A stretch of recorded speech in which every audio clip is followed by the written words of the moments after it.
bring up Gabby now. All right. Thank you very much, Charlie.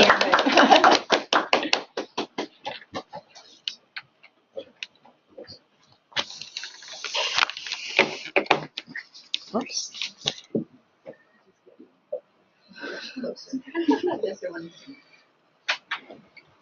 Okay. Oh, is it working? I think is so. it on? Oh. Hi. Do you just have to press this button? Or Right. do you need this thing? Okay. No, I think these are fine. All right. Well, hello. My name is Gabriella. My research paper is on how the Chinese government has been handling the depleted fisheries in coastal waters. So my specific research question is, what can the Chinese government do now, which is between the next 5 to 10 years, to help restore the fisheries and help the marine environment in domestic waters?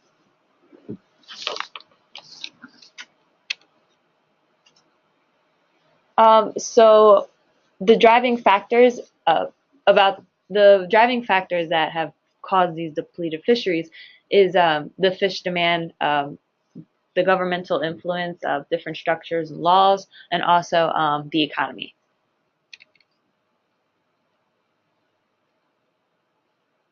So first, I wanted to talk a little bit about fishery in the wild. There are a few factors in nature that really help with fisheries development and sustainability. One of them are prey availability and isolation from the open sea for nurseries, water quality, because fish are super sensitive to the pH levels, temperature, salinity, turbidity, and symbiotic relationships between different species in that environment. So all these factors need to be present in order for a fish to sustain, to the fish population to be sustainable in that area. And so China, the 5 surrounding seas actually have, if not most of them, all of them, of the factors. So that's why you saw a very big, a very diverse fishing grounds in the earlier half of the 20th century. So the Chinese dependency on these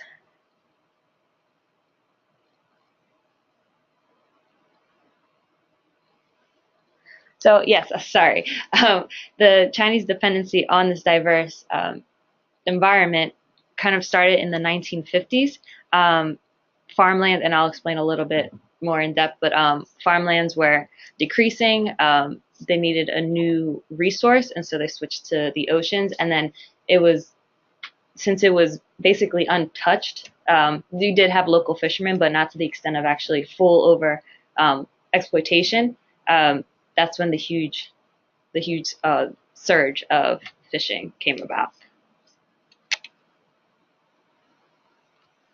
When it comes to the governmental influence, there's a lack of research. That's one of the big challenges that I had to overcome, is that there'll be certain reports from different departments in the Chinese government. However, if I were to look at FAO or another report from a non-Chinese governmental entity, the numbers will be a little bit different, so it's kind of difficult to gauge. That's why I tried to exclude actual specific numbers, because I'm actually not quite sure.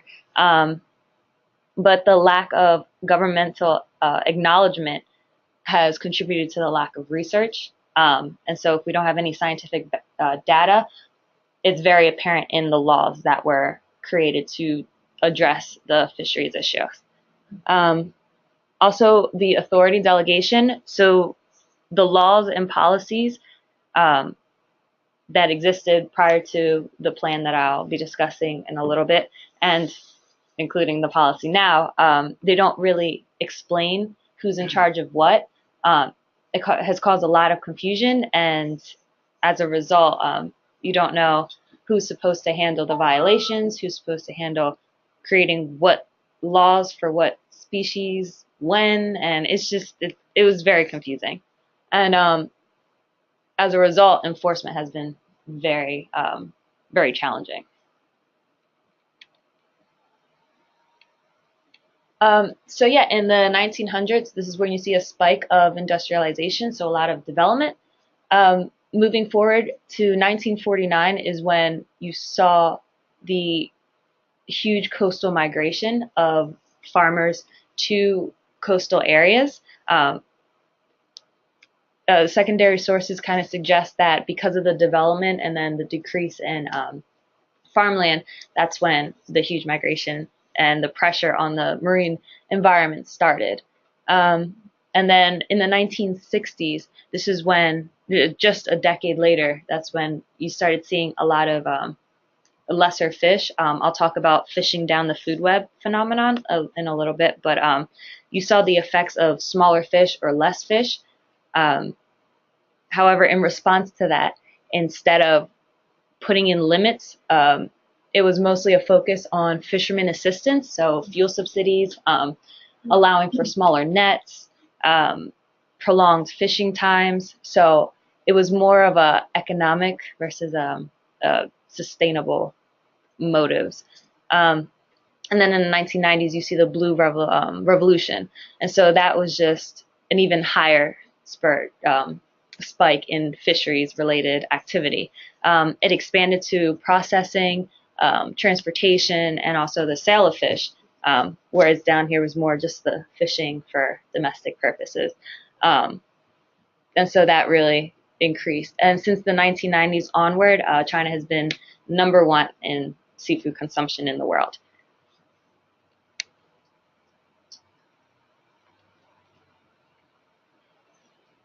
So there were four main concerns from the past drivers that I feel needed to be addressed with the new policy. The first one is marine environmental protection. So a couple different things are happening when the integrity of the water is being changed. When you change the water, that's one of the key factors for sustaining the population. So that's why it's super important to maintain the water quality. Red tides is basically an algae bloom. It will, with fertilization and fertilization of farmlands and pollution, things like that. There's extra nutrients in the water causing these algae blooms, and they suffocate the fish underneath, cutting off, well, absorbing the oxygen, cutting off food, sun rays, things like that. And it'll devastate entire ecosystems really quickly. The sea salt industry has been having a harsh effect on the seedlings, which is a phase in the baby fish. There's different seedlings and fries. So it's just like an age specific, but it's still young fish. So as a result of taking in a lot of seawater to get the sea salt, they also suck up a lot of the babies, and they don't unfortunately make it. And then the petroleum industry. So there's a lot of oil sludge. The byproduct of it goes right back into the water, and that also causes a lot of devastation.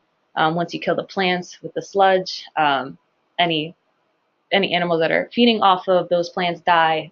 Whatever is feeding off of those animals die, and it's just a chain reaction.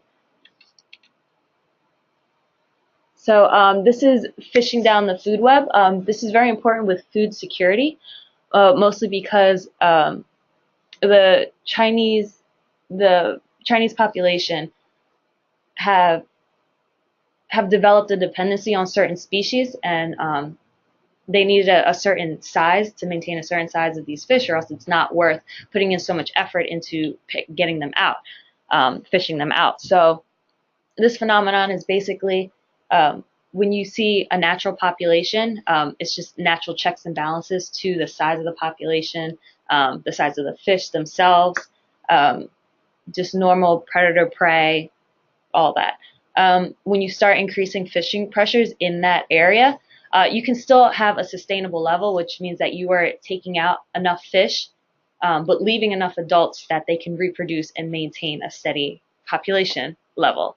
Once you start to get into the unsustainable area, that's when you see a reduced amount of fish, and you also see smaller fish because you're targeting the larger fish. That also changes genetically. That there's plenty of studies to show that the actual adults, the maturity age will be decreasing, and so the size of the fish will be getting smaller, and just so they can reproduce to try to bump up their numbers. And then unfortunately, we're in the critical level here, like globally, not just in China. We're over 90% overexploited. So I mean, their fisheries are fished to the max at this point. And so as early as 2030, we can see that we may not actually have most, if not all, the fish that we used to currently depend on. So we'll have to start utilizing other natural resources, maybe not as nutritious or attractive, but that's kind of, we're in this general area now, so it's an issue.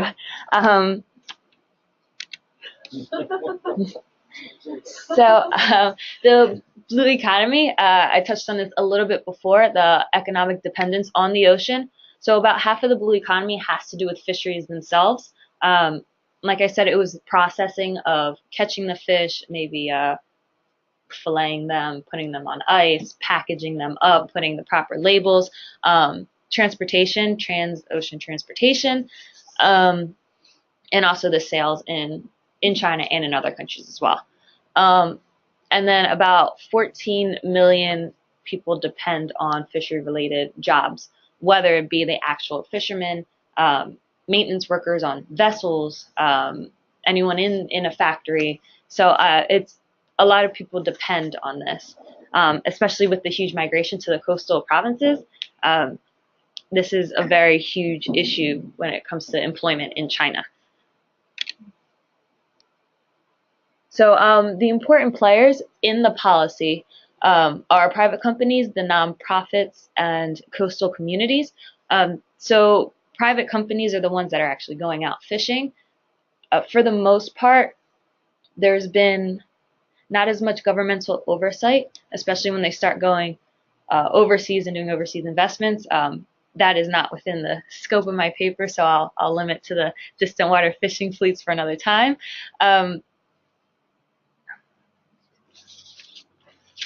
When we have the nonprofit organizations, they do play a very valuable role in the situation. A lot of the reports that the Chinese government may release, you have entities like Greenpeace releasing other reports that they've done their own research. So sometimes it's nice to compare the numbers. However, there have been issues where they may have taken matters into their own hands and caused a lot of conflict. So sometimes it's not, their involvement isn't all that advantageous, especially with illegal fishing practices. It tends to sometimes worsen the situation because there's a lot of hostility out in the oceans now. And then also the coastal communities are most impacted by the fishery management policy. However, the primary concern is making enough money to survive. So people are aware of the issue of overfishing. However, when you have to decide to pay more for a sustainable fish or make sure your family's okay, it's just having that personal balance has really been stressing the progress of sustainable fisheries policy. So now a little bit about the actual Chinese policy. So the existing law, the fisheries law. So the main purpose is to increase productivity. You want more fish to feed more people, create more jobs, make more money, which, I mean, fish is a very valuable resource. However, it's more than just an export. This is a living, breathing animal, and so, I mean, it's alive. So you need to take into consideration that they are alive and that their life is very dependent on certain aspects that are not included in the fisheries law. They do also have a fishing quota and a permit program. There have been improvements in both of these. However, there's still a little bit more that could be done, and I'll explain a little bit of that later. Is the fishing quota national quota, or is it more depending on local delegated? So it's interesting. So the permit itself will have the limits. The issue with that is that the issuing agency, from what I've gotten with the authority breakdown within the law, so whoever gives the permit,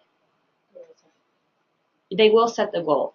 However, they don't really have the authority to enforce it, which is it's a complicated web that I mean I tried to put it into the actual presentation, but it was just too many lines. But basically, because there's no actual legitimate, this is your obligation to fulfill the not fulfill but enforce whatever limit we put on the permit, then it's complicated. But basically, yes, there is a limit. It is issued with the permit, and whoever the issuing department, theoretically, yes, they're the one that set it. However, there's a lot of different limits and a lot of different laws from different agencies that aren't really communicating.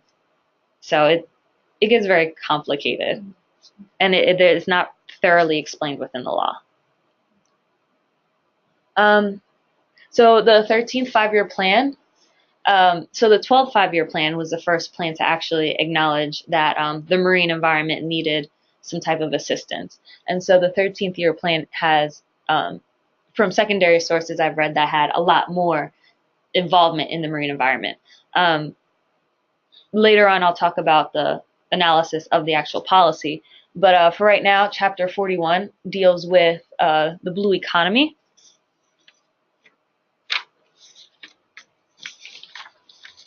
And that's about it. There's the five objectives mostly have to do with development and maintenance, I guess, when you talk about the government and economic systems aiding mostly development. There are talks about the environment within the plan. However, it's not as much as it was originally advertised to be. Within the five-year plan, there are two sub-plans, the Ocean Utilization Plan and also the National Fishing Industry Development Plan. So both of these I chose out of a very long list of sub-plans because they're the only ones that specifically talk about anything that has to do with the marine environment.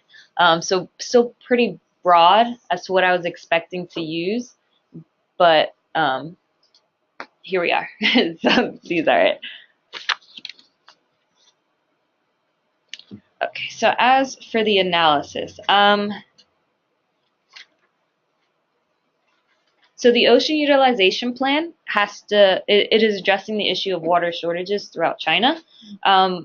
It focuses on developing technology to convert saltwater into freshwater to help alleviate these shortages. There's not really a reference to any effects on the marine environment. There is one sentence. Maybe it's a translation issue because all of these were in Chinese. However, it doesn't really take into account the environment which you're taking the salt water out of. So there's not really an emphasis on fish or anything. So yeah, the repeated words have to do with technology, development, international competitiveness, basically just all about the economy and pushing forward. So the National Fishing Industry Development Plan has to do more with increasing fisheries productivity. It's interesting because it talks about fish as if they are stocks. I mean, there are fish stocks, yes, but as units that are just collectible, and then if you need more, you just make more. I guess it's not looking at it from a scientific standpoint, like I was kind of explaining earlier. And so also development is among the repeated words in there. It's interesting because this plan, the fishing plan, does acknowledge the condition of the fisheries. However, it doesn't really offer any type of solution, nor does it necessarily blame one thing or the other. It just kind of states them and then leaves them. So we'll see how that's kind of handled in the future.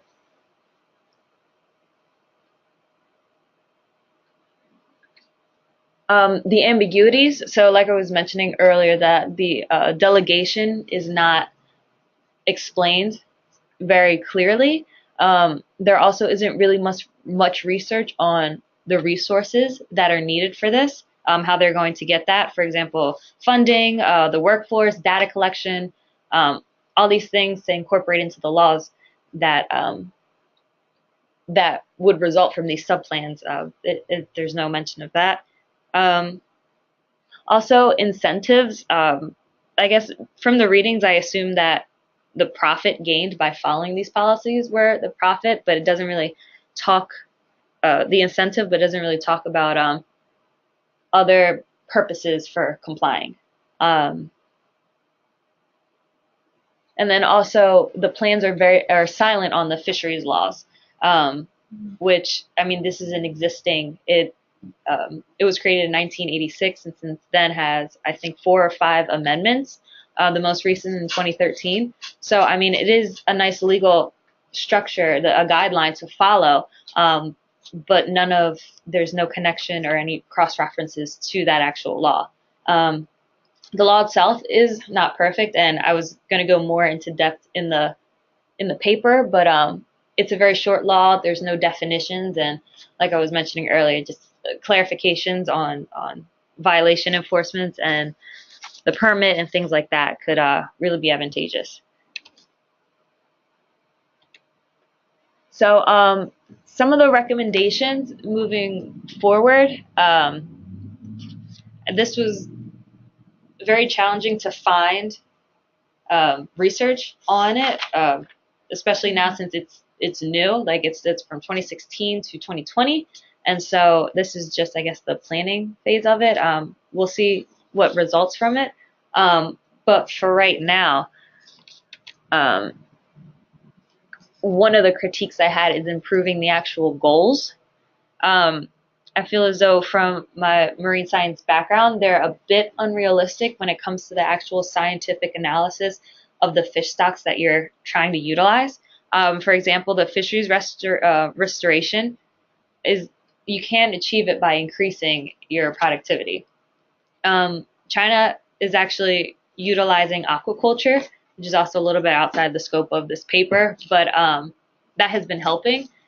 However, the issue with that is that a lot of the aquaculture farms use small fish that are illegal to fish as food. So you still have fishermen going out there and catching the food, and it's not really helping the issue. And then, yeah, touching on aquaculture, decreasing pollution is a huge factor here. I guess I would have liked to see a little bit more plan to do that, but actually concrete, like we will do it by reducing development here. Or there's a program, the Red Line, I believe it is. I can read up a little bit more on that, but just more concrete plans.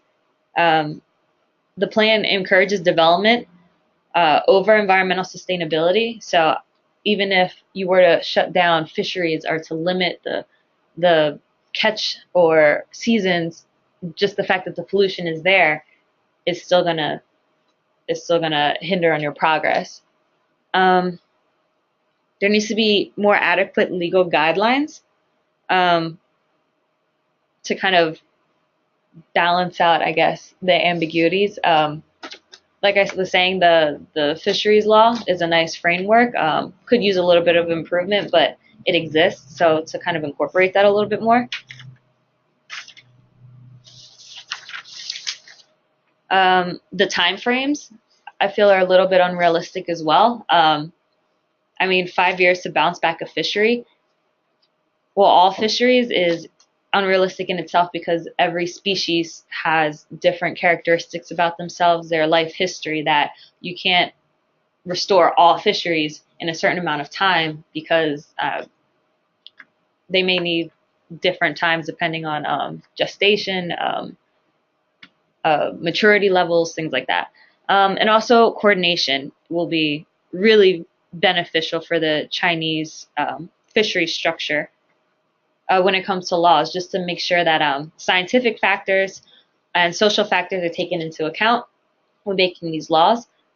Especially one of the critiques of the fisheries laws was that it was a quick fix. It was just like, oh, we see that the fisheries are depleted, so let's put in this law to try to reverse it, instead of taking a more predictive approach, like how the U.S. law, the Stevens-Magnuson Act, acts to prevent future loss of fisheries. So it puts in provisions to help kind of look down the road and say, you know, we can do these things now, and then just that whole into the future type thing. That's not within the plan, the law now. So involvement in the ocean and international ocean treaties would be very advantageous too.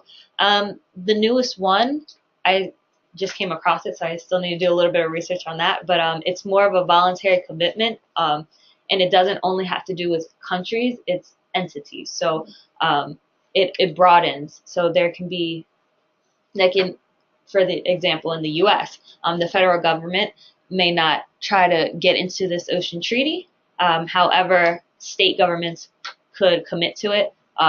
Private fishing companies can commit to it. Non-governmental like environmental groups can commit to it.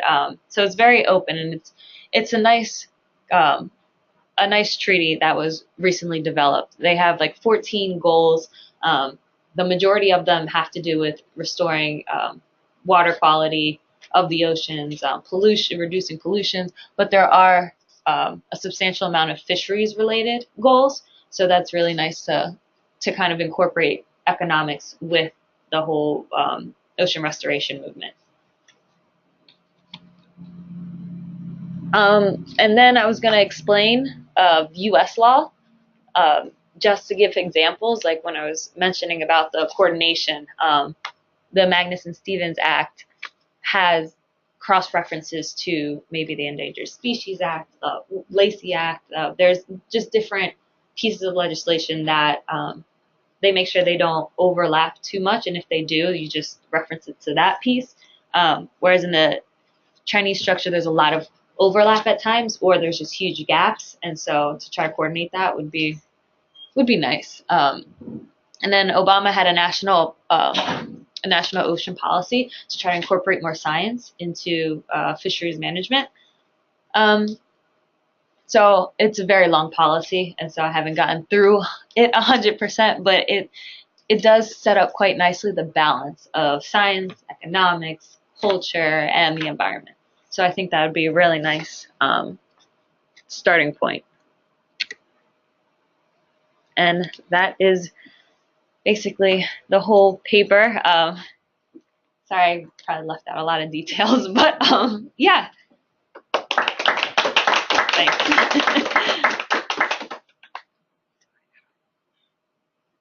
quick question.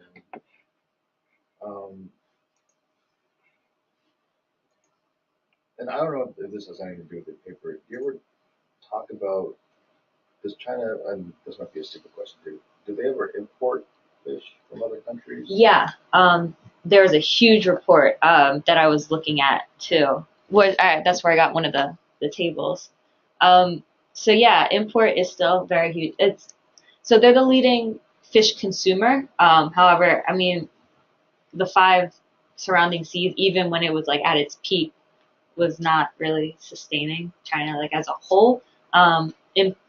The importation of fish products has increased over the course of a couple of decades. Right now, they're consuming almost 70 million tons of fish a year, but other statistics show that they're only fishing out about 13 million. So they're supplementing that a lot heavily, especially out of the country. Where you see that though, where the numbers could be skewed, was what I was touching on of the overseas investments, and how overseas investments have to do a lot with the fisheries in different countries, and then they're over-exploiting their national resources and then sending it back to China. That has been a huge issue too. But yeah, they get fish from other places. Is it primarily from the U.S. or just kind of neighboring countries? And then I would follow the Mm-hmm. Hold the questions, I'm sorry. Charlie. I'm sorry. The other one is, do they ever address health effects because they're such big polluters and they're polluting their own seas? That's got to be contaminating the fish, and in turn, people are consuming them. And when you think about what happened in Japan with their nuclear plant meltdown, Oh, yeah. People, at least here, they avoid trying to eat any salmon. Is salmon? No. It's like, I think it was salmon. yeah, Yeah, from Japan. right, right. And so, do they ever put any focus in that in your discussion? So I forgot your first question, so I'm just gonna do the last question. It's the same. Okay. So yeah, there has been a huge focus on the fish that Chinese people are consuming, which is really nice. Now it's an extra effort to know where your fish is coming from. We kind of want that type of acknowledgement here in the States. So this is something that we can actually learn from the Chinese culture to ask questions about where your fish is coming from. Interestingly, Are they not doing that? I'm sorry. no, Chinese. Yeah, the Chinese. Hey, Hi. The Chinese society is doing that mostly because there was a study that I was reading that the second child policy, there's a direct correlation between the two, because now you have so much emphasis on making sure that your existing family is the best it can be, and you can only have one child, or it was Not anymore. Yeah. it's two now. At the time, well, in 2016, is that where? Because that's when the study was. I wasn't sure if it was one or two yet. It was two by then. Okay. So since there is a limit to the children that you're allowed to have, it's more emphasis on making sure that they have the best seafood, the best food overall, best everything. So that's when you see a huge spike on wanting to know the knowledge of what they're consuming. And so that has been very nice to see. I mean, the whole trying to collect information. So yeah, they are conscious about the food that they're eating, which is great. I want to say I'm very impressed with the two of you not knowing the language and doing this research in I Chinese. should know the language though, shouldn't I? No, well, not necessarily, but I was doing some research on ivory and in Chinese, and it took me just really hard. And there's no nice database that you can really, and no nice search engines. I start with the law, but sometimes the law is nothing. They don't go. It's all by like agency notices. Agency notices sending out to a different agency to figure out how to do things. So amazing that you guys are doing this. So my question, I think for both of you, is where do you want to take this? And I know we're having a meeting. I'm sorry. I'm not in a hurry. Maybe think about like where do you want to take this? Because this is still the initial stage, and there's probably a lot more Chinese document out there. And I'm thinking maybe we need to pair you up with find students who can research in Chinese. Yeah. That's a key if you want to do more of this stuff. Because Google Translate can't do that much. But anyways, I just want to see where you guys are. Yeah, I mean, me and Gian, we've been talking about that actually, right? Yeah, we chatted a little bit. What are your thoughts on it?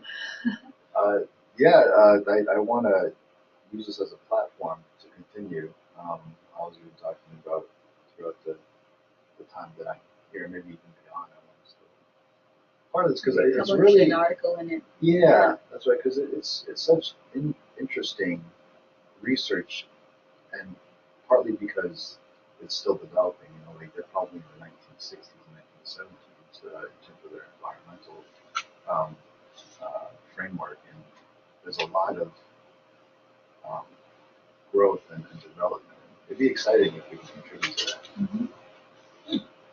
I mean, yeah, basically along those lines. The Chinese influence in international fisheries has been very strong for a very long time. And so just the acknowledgement that there's an issue and trying to incorporate more science and just opening up to new ideas to tackle this issue is really exciting because I mean, one of the things that led me to law school was the effects of it, seeing when I was in West Africa, seeing like the actual communities and not being able to have any work or lack of food or anything. It was just, it was hard to kind of absorb and deal with. But moving forward, I think it'll be really awesome to try to save the world's oceans, you know. But no, I really like to focus on China in particular because there's a whole lot of potential and it's really exciting.